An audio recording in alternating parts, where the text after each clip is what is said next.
नमस्कार। चलिए आज सफर करते हैं आदिकालीन साहित्य की दुनिया का। एक ऐसा दौर जहां तलवारें भी थीं और ध्यान भी, जहां वीर गाथाएं भी गूंजती थीं और रहस्यमयी दर्शन भी।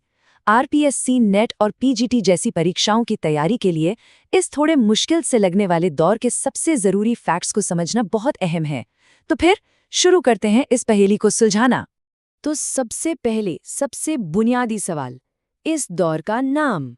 भाई परीक्षाओं में तो ये खूब पूछा जाता है। आचार्य रामचंद्र शुक्ल ने इसे वीर गाथा काल ही क्यों कहा? इसका जवाब उन 12 किताबों में है जिन्हें उन्होंने अपना आधार बनाया, और यही हमें उस युग की सबसे बड़ी पहचान की तरफ ले जाता है। हाँ, तो आदिकाल के साहित्य को समझने से भी पहले ये जानना जरूरी है कि अलग-अलग विद्वानों ने इस दौर को क्या-क्या नाम दिए हैं, क्योंकि आप जानते हैं हर नाम के पीछे एक नजरिया छिपा होता है। अब देखिए, ये जो नाम है ना, ये सिर्फ नाम नहीं है। हर नाम एक अलग चश्मा है उस दौर को देखने का। शुक्ल जी को वीरता दिखी तो उन्होंने वीर गाथा काल कह दिया। वही द्विवेदी जी को लगा कि अरे ये तो हिंदी साहित्य के बीज बोने का समय था, तो उन्होंने इसे बीज वपन काल कहा। परीक्षा के लिहाज से तो ये मैच द फॉलोइंग का सबसे पसंदीदा सवाल होता है। तो कौन सा नाम किस विद्वान ने दिया, ये बिल्कुल पक्का कर लेना है।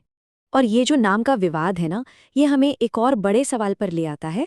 भाई हिंदी का पहला कवि कौन था और पहली किताब कौन सी थी? ये एक और ऐसा एरिया है जहां विद्वानों की राय एक नहीं है। यह साफ साफ दिखता है कि कोई एकमत नहीं है।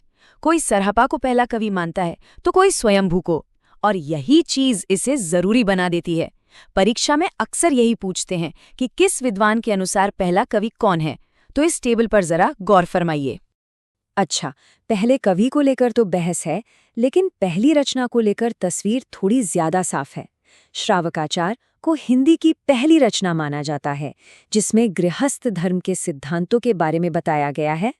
इस दौर में साहित्य की 3 बड़ी आध्यात्मिक धाराएं बह रही थीं, और ये धाराएं सिर्फ धर्म की नहीं थीं, ये साहित्य को भी एक दिशा दे रही थीं। चलिए इन्हें एक एक करके समझते हैं।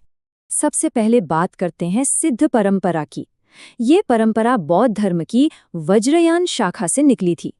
इनका साहित्य बड़ा ही रहस्यमयी और साधना से जुड़ा हुआ है। सिद्ध साहित्य से जुड़े ये कुछ फैक्ट्स तो रट लेने वाले हैं, जैसे सिद्धों की संख्या 84, इनके सबसे प्रमुख कवि सरहपा, और उनकी वो रहस्यमयी संधा भाषा, जिसका मतलब होता है ऐसी भाषा जिसके 2 अर्थ निकले। एक और बात, इन सिद्धों में लुइपा का स्थान सबसे ऊंचा माना जाता है, पर सबसे ज्यादा लिखा कण्हापा ने। अब सिद्धों की कुछ बातों के विरोध में एक नई परंपरा खड़ी हुई, जिसे हम नाथ परंपरा कहते हैं। इनका जोर योग और अनुशासन पर था। कह सकते हैं कि ये एक तरह का सुधारवादी आंदोलन था। तो नाथ साहित्य मतलब हठयोग। और जब हम नाथ साहित्य की बात करते हैं तो गोरखनाथ का नाम सबसे पहले आता है। इनके गुरु का नाम मत्स्येंद्रनाथ था, और इस पंथ को अवधूत मत भी कहते हैं, मतलब वो जो दुनियादारी के बंधनों से आजाद हों। और तीसरी बड़ी धारा थी जैन साहित्य की। ये साहित्य ज्यादातर उपदेश देने और कहानियों के जरिए अपनी बात कहने पर फोकस करता था। मकसद था जैन धर्म के सिद्धांतों को लोगों तक पहुंचाना। ये देखिए, जैन कवियों ने अपभ्रंश भाषा में क्या कमाल का काम किया है। बड़े बड़े कथा काव्य लिखे। स्वयंभू को तो अपभ्रंश का वाल्मीकि तक कह दिया गया, और पुष्पदंत को अपभ्रंश का भवभूति। ये उपाधियां ही बताती हैं कि इनका कद कितना बड़ा था।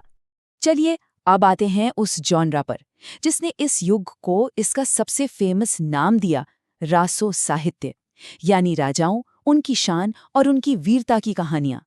ये जो नंबर है 69, ये पृथ्वीराज रासो के अध्यायों यानी समय की संख्या है।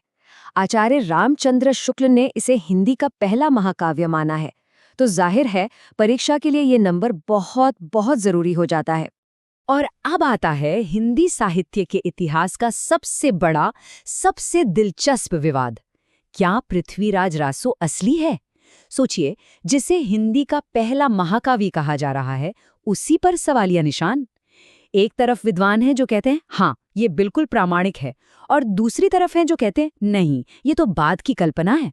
परीक्षाओं में अक्सर ये सवाल फंसा देता है कि कौन किस तरफ था, तो हमें दोनों ही टीमों के खिलाड़ियों के नाम याद रखने होंगे।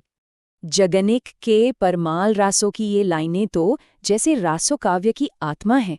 ये उस दौर की वीरता की भावना को एकदम सटीक ढंग से पकड़ती हैं।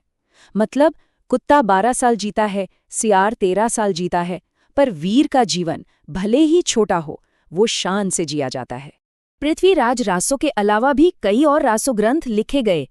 ये सभी उस जमाने की वीर काव्य परंपरा को समझने के लिए बेहद जरूरी हैं।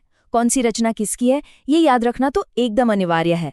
और आखिर में बात करते हैं दो ऐसे कवियों की जो लीक से हटकर थे, जिन्होंने आदिकाल की परंपरा से कुछ अलग किया और आने वाले साहित्य के लिए रास्ता बनाया। ये टेबल एकदम साफ कर देती है कि दोनों कितने अलग थे, फिर भी कितने महान। एक तरफ खुसरो जो खड़ी बोली में पहेलियां और मुकरियां लिख रहे थे, और दूसरी तरफ विद्यापति जिनकी मैथिली में लिखी पदावली ने उन्हें मैथिल कोकिल बना दिया। तो आदिकाल के इस तेज सफर से हमारे लिए सबसे काम की बातें कौन सी हैं, जिन्हें परीक्षा के लिए गांठ बांध लेना है? तो सार बस इतना है, ये 4 बातें पकड़ लीजिए। पहला, नाम का चक्कर, किसने क्या कहा।